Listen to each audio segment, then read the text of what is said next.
Ya, ini organisme apa BP3 ini? Kalau saya membaca mandat dari Undang-Undang Cipta Kerja, badan ini kan dibentuk sebagai ijtihad untuk mengatasi tidak terlaksananya secara efektif hunian berimbang yang diatur dalam Undang-Undang Nomor 1 Tahun 2011. Oleh karena itu kita harus memahami ini adalah untuk percepatan. Nah, apakah ini BUMN? Apakah ini Badan Layanan Umum? Kalau membaca konstruksi hukum yang ada di undang-undang itu, ini bukan BUMN, ini bukan BLU.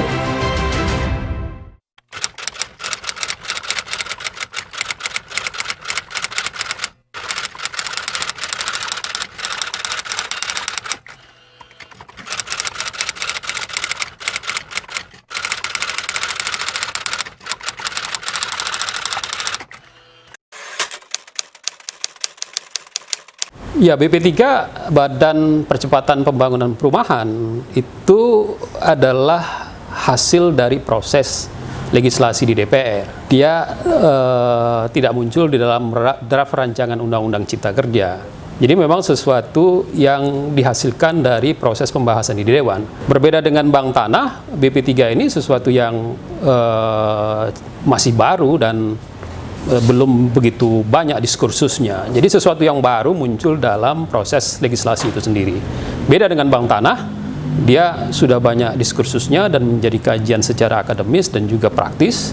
Dan karena itu memang harus kita telaah secara lebih kritis tentang apa organisme apa sih BP3 ini gitu.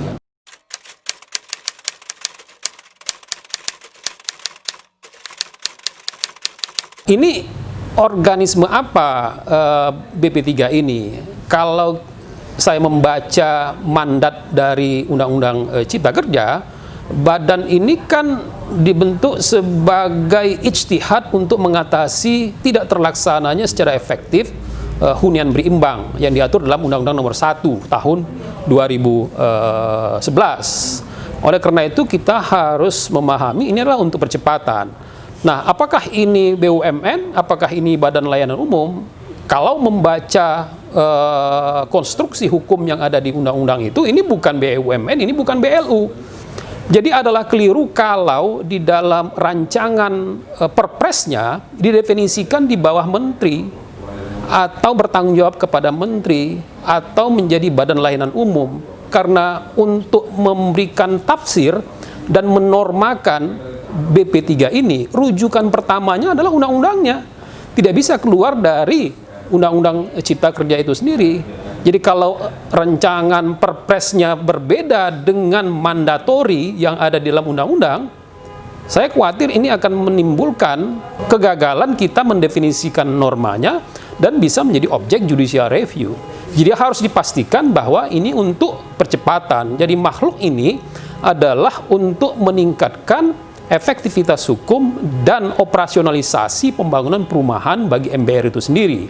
Bukan hanya menyiapkan badan baru lantas tumpang tindih dan tidak efektif. Jadi pertanyaan pentingnya adalah sejauh mana ini efektif, sejauh mana ini dia bisa menaikkan strata perumahan rakyat menjadi lebih tinggi lagi, karena dia adalah mandat konstitusi, dan itu sedikit banyak sudah mulai dipahami dengan adanya Undang-Undang Cipta Kerja ini.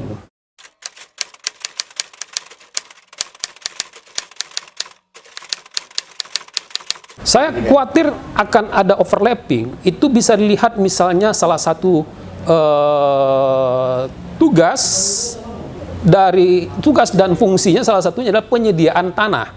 Nah, penyediaan tanah di dalam BP3 itu bisa overlapping dengan bank tanah yang ada di undang-undang yang sama. Dan juga dengan Undang-Undang Nomor 1 Tahun 2011 tentang PKP. Jadi untuk satu soal ini saja harus ada harmonisasi efektif. Saya kebetulan melakukan penelitian tentang kelembagaan perumahan, mengingatkan pentingnya harmonisasi efektif, bukan cuma harmonisasi normatif. Jadi jangan sampai tumpang tindih dengan Ditjen Perumahan, dengan Perpres 27 tahun 2020, juga dengan tugas khusus dari Perpres Promnas Perpres nomor 83 tahun 2015 dan juga pelaku-pelaku yang lain termasuk swasta.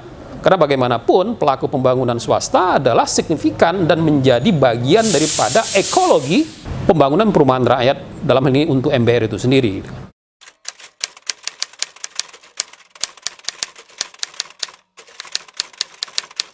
Harus jelas karena rujukannya tidak boleh asumsi, harus berdasarkan kepada undang-undangnya. Dalam ini Undang-Undang 11 tahun 2020 tentang Cipta Kerja. Berdasarkan undang-undangnya, badan ini di bawah Presiden dibentuk dengan Perpres, ada badan yang terdiri atas unsur pembina, unsur pelaksana, unsur pengawas, di mana pengawas itu diusulkan oleh pemerintah dan disahkan oleh DPR, dan dengan demikian dia bukan BLU, bukan Badan Layanan Umum, walaupun dia melaksanakan fungsi-fungsi layanan umum gitu kan. Dan oleh karena itu, kalau dia tidak jelas organisme apa dan tumpang tindih tugas pokok dan fungsinya, kemudian dia juga tidak clear bagaimana harus melaksanakan wewenangnya, saya khawatir menjadi tidak efektif. Jadi pertanyaan pertama yang diajukan, apa makhluk daripada BP3 ini, apa kewenangannya, dia secara struktural berada di mana dan bertanggung jawab kepada siapa, dan karena itu dia harus diklarifikasi. Yang pertama-tama adalah status kelembagaannya. Kalau statusnya kelembagaannya jelas, maka dia akan menjadi pasti dan tidak overlapping dengan badan-badan yang lain gitu kan.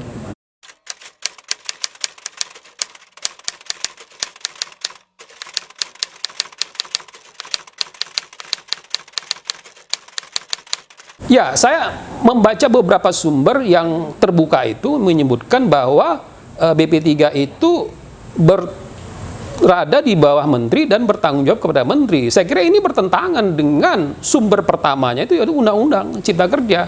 Tidak boleh RPP atau PP-nya bertentangan dengan undang-undang. Saya khawatir kalau ini diteruskan secara normatif akan menjadi potensi judicial review. Kemudian secara substantif ini tidak efektif untuk menjalankan fungsi-fungsi percepatan pembangunan perumahan itu sendiri.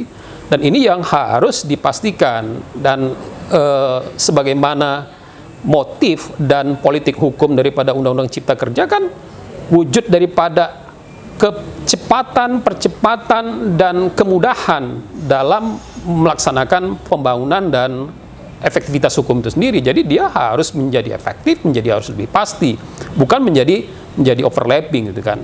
Jadi kepastiannya menjadi paling penting, bukan cuma ketersediaan normanya. Lebih dari itu, bukan cuma kepastiannya, tetapi bagaimana dia efektif di dalam ruang sosial, di dalam kenyataan empirisnya, menjadi law in action, bukan cuma law in books. Dan karena itu kita harus menjelang pembahasannya maupun pengesahannya, kita harus nyinyir untuk memastikan bahwa BP3 ini jelas kelembagaannya apa, dia strukturnya di bawah Presiden, dia kelembagaan yang dimaksudkan untuk mempercepat pembangunan itu sendiri bukan organ yang biasa-biasa, tetapi organ yang luar biasa menangani masalah backlog, menangani masalah kekumuhan dan rumah tidak layak huni, termasuk problematika asal daripada terbitnya BP3 ini adalah hunian berimbang. Jadi asumsi saya BP3 harus mampu menyelesaikan problematika hunian berimbang dengan adanya lembaga ini. Apalagi dikoneksikan dengan bank tanah. Hunian berimbang akan tuntas kalau BP3 melaksanakan tugasnya dan bank tanah mengalokasikannya ke dalam salah satu peruntukan pengembangan tanah bagi pembangunan perumahan itu sendiri.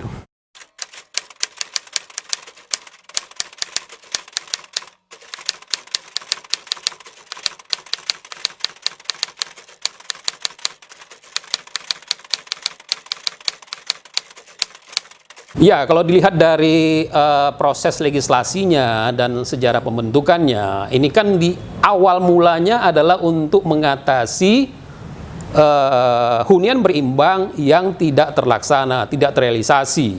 bahkan ada upaya kriminalisasi kan gitu.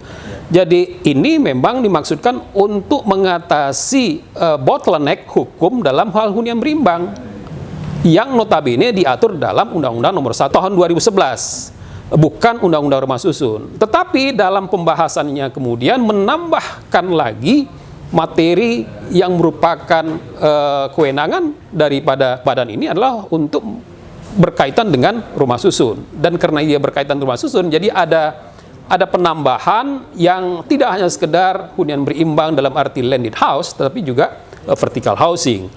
Tetapi ini sudah menjadi norma hukum, dia sudah menjadi undang-undang yang mengikat. Apakah ini nanti bisa diuji atau tidak? Ya silakan, itu adalah soal yang lain lagi. Tetapi walaupun pembahasan awalnya adalah untuk hunian berimbang dalam arti landed house, ini sudah menjadi norma hukum yang di dalam fungsinya juga melakukan hunian berimbang terhadap rumah susun yang 20% kewajibannya itu.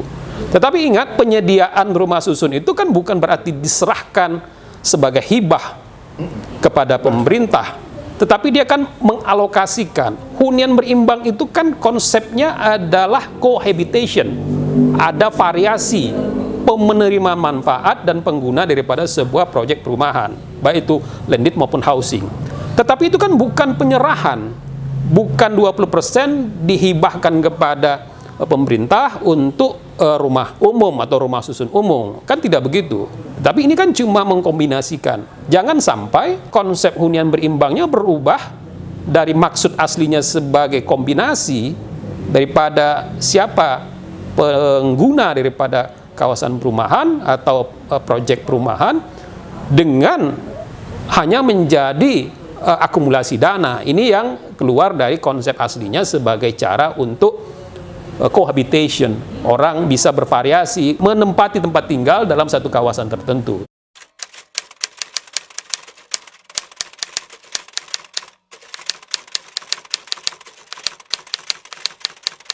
Oh ya, tentu itu bukan yang utama dan bukan cuma hanya itu. Karena konversi itu kan bukan hanya menjadi konversi dana, bisa juga konversi kepada rumah susun. Walaupun ini adalah soal yang complicated menurut saya. Undang-undang ini dan juga PP dan Perpresnya harus mampu mendefinisikan bagaimana caranya merumuskan prosedurnya melakukan penyelesaian terhadap problematika hunian berimbang.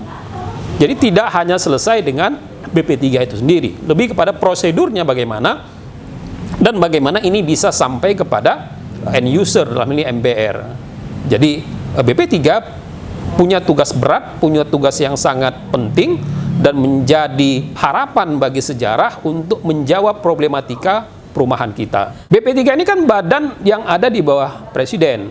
Dia dibentuk oleh undang-undang. Dalam pemahaman saya, konstruksinya dia adalah setara dengan kementerian. Ya seperti BPOM dan badan-badan yang lain. Karena dia adalah dibentuk dengan undang-undang dan mandatorinya adalah berdasarkan undang-undang dan bertanggung jawab kepada Presiden. Dan oleh karena itu, maka rancangan perpresnya pun harus mengacu kepada undang-undang. Jangan disetarakan dengan badan yang bertanggung jawab kepada menteri atau di bawah menteri. Karena kalau hal itu terjadi, ya kita tidak punya tenaga baru, lembaga baru yang bisa mempercepat pembangunan perumahan. Hal itu yang harus kita antisipasi.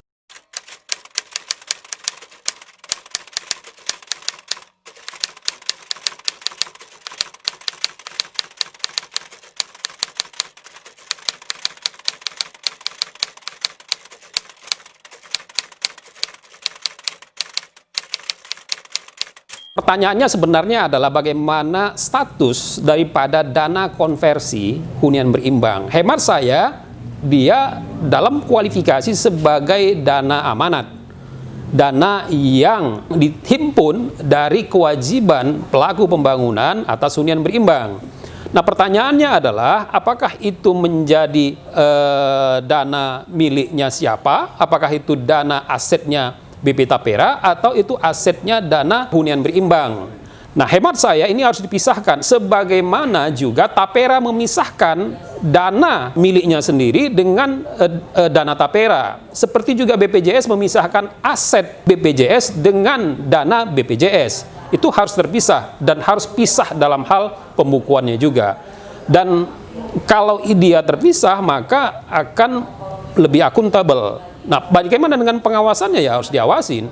Pengawasan itu bisa dilakukan oleh pengawas yang ada di internal, yang merupakan organ daripada BP3 itu, yaitu badan pengawasnya, dan itu bunyi di dalam undang-undangnya. Bisa juga pengawas dalam arti eksternal, yaitu lembaga-lembaga yang ada dalam struktur pemerintahan, seperti BPK, BPKP, kemudian juga OJK, karena dia kan ada kaitan dengan pengelolaan keuangan, dalam arti dalam hal ini adalah sebagai lembaga negara, dan juga adalah pengawasan dari masyarakat, pengawasan dari media, dan tentu itulah bagian yang tidak terpisahkan. Saya kira BP3 statusnya sebagai badan di bawah presiden, dana konversinya itulah dana yang merupakan dana amanat, yang dia terpisah pembukuannya dari dana yang dialokasikan APBN untuk kepentingan pengelolaan internal organisasinya gitu ya.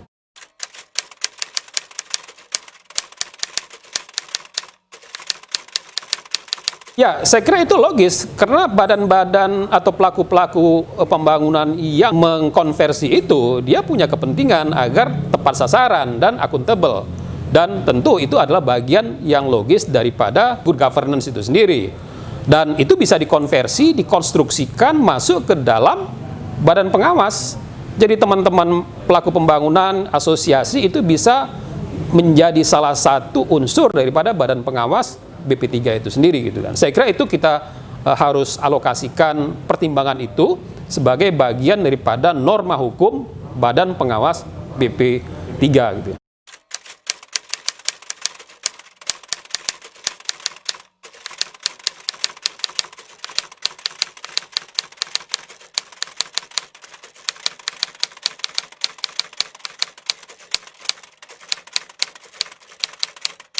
Pertanyaan itu harus diajukan kepada pemerintah. Mengapa Perumnas tidak dioptimalkan? Saya kira ini harus menjadi exercise yang harus dijawab. Dan karena ini adalah dalam konteks dan politik hukum Omnibus Law, dan karena itu dia harus menjadi sesuatu yang lebih diutamakan. Jadi ada privilege bahwa operasionalisasi BP3 dengan Undang-Undang Cipta Kerja, dia bukan cuma cepat dalam pembentukan undang-undangnya, tetapi juga cepat dalam pelaksanaannya. Bukan cuma giat di dalam law in books dengan mekanisme omnibus law, tapi juga kuat dalam law in action-nya. Dan karena itu hemat saya, kalau apple to apple mau dipertanyakan apakah Perpres Perumnas dengan BP3, politik hukumnya, setting dan sejarah legislasinya, Undang-Undang Cipta Kerja ini lebih kuat dari sisi suasana kebatinan dan setting politik hukum yang berkembang gitu kan. Tetapi Perumnas bukan sesuatu yang harus diabaikan, justru harus diperkuat dengan mengintegrasikan menjadi satu sebuah sistem nasional gitu. Jadi saya kira Kornas Pera juga berkepentingan adanya sebuah sistem nasional pembangunan perumahan rakyat itu sendiri, dan itu mengintegrasikan sejumlah stakeholders, baik itu pelaku pembangunan, baik itu lembaga-lembaga yang ada di dalam Undang-Undang Cipta Kerja, Undang-Undang Nomor 1, Undang-Undang Nomor 20, dan pelaku-pelaku yang lain. Itulah yang harus diintegrasikan dalam sebuah perpres, dan perpres itu harus mampu untuk mengklik semua stakeholder dan pelaku pembangunan yang ada di dalam lingkup peraturan yang lain, dan dia harus bisa menjadi dirijen untuk menyelesaikan problematika pembangunan perumahan rakyat, termasuk hunian berimbang, dengan membuat klik sistem dengan BP Tapera, dengan Bank Tanah, dan dengan PUPR. Saya kira justru disitulah arti pentingnya BP3 harus dirumuskan pada saat pertama kali. Dia organisme apa, dia mempunyai tugas, fungsi, dan wewenang apa, jangan sampai overlapping, karena kita akan mengalami setback dan kerugian sejarah kalau kita tidak bisa memastikan BP3 ini efektif dilaksanakan, bukan cuma law in books, tapi law in action. Saya lebih percaya bagaimana hukum itu bisa tegak di ruang sosial secara empiris, bukan cuma hukum di atas kertas. Karena undang-undang harus tegak, harus mengubah keadaan ini menjadi keadaan yang mengatasi backlog. Backlog diturunkan, harga rumah makin terjangkau, bukan makin mahal. Sebenarnya kelembagaan Badan Perumahan juga pernah diajukan oleh Housing and Urban Development Institute kepada Ketua DPR untuk memasukkan norma baru tentang Badan Perumahan dalam rangka melaksanakan pasal 39 dan pasal 40. Dan saya kira itu adalah menjadi historinya. Dan terkait dengan BP3, saya kira ini adalah bagian yang memang harus memperkuat kelembagaan perumahan rakyat. Dan kelembagaan perumahan rakyat yang diperkuat itu juga harus sinkron, tidak overlapping, dan tentu harus memastikan langkahnya lebih efektif, lebih maju dalam rangka mengatasi backlog, keterjangkauannya juga lebih baik, dalam arti rumahnya lebih baik, rumahnya lebih terjangkau dan lebih murah. Dan itu adalah bagian daripada target mengapa badan ini harus ada.